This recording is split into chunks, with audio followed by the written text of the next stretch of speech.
कहीं ना जाए हाई गर्मी के दिन पर जमा एसी हमारे घर में का हो कि एसी कूलर के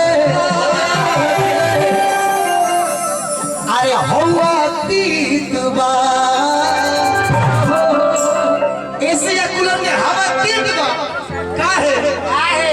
ए सखी रे ताली बजा दे बोलू बाबू आरो ताली बजा सब कोई अबे और स्वागत सब कोई उपस्थित बा जे भी कलाकार बंधु बा सभे आज तो ठीक रहे कहीं चले गया तो ससुराली कोई रहका ए बाबूआ परस की एसिया कूलर के हुआ तीत बा बता बीत बा है ना तू है ना इनको ले नौआ अपना मुंह से भाई लोग के बता दो बताओ रुक जा भेज भैया रूपा रूपा रूपा तोरे के तो पहले रखला रहन हमरा खूब खाए अनुपमा भी आ गए तेरी ताली बजा दे रहे भाई अनुपमा जी कहती महिला की सबसे कहां रे मोया अपनी पियर खा मैं संजोग जुटल बा ए बउआ तनी क्या ना बझोरा मैं लंगा आहा कि ए सखी रे भाला रे चल भौवा तो भई में निकल रूपा हेन सो बोलती हूं हेन सो कौन सी काम मीठ लगे त ए सखी रे जो ना हिसाब से मारो करो हिसाब चल दिया रुक ओ मेरा को मार दे तो कमर के हाथ में आ जाए ए बाबूआ ए सखी रे अरे बहार रे गरमिया सैया कि बुदिए नीक बा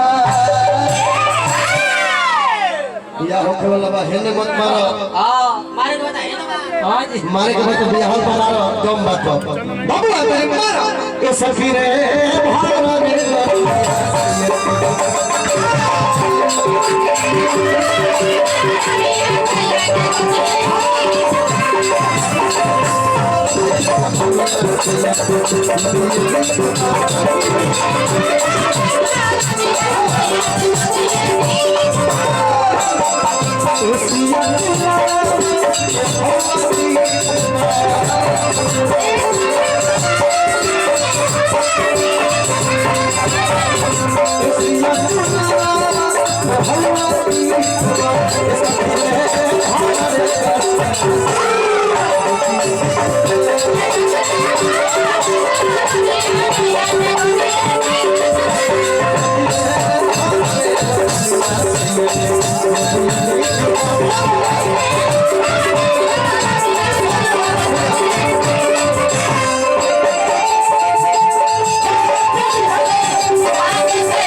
आगवा बहुत ही औरत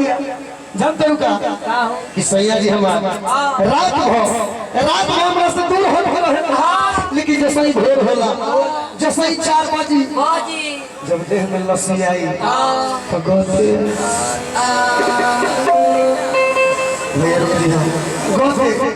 गोते गोते सटल चला गए उस समय जाऊं का होला ओ माय गॉड अरे दूसरा सिनेमा खा देख लो हैं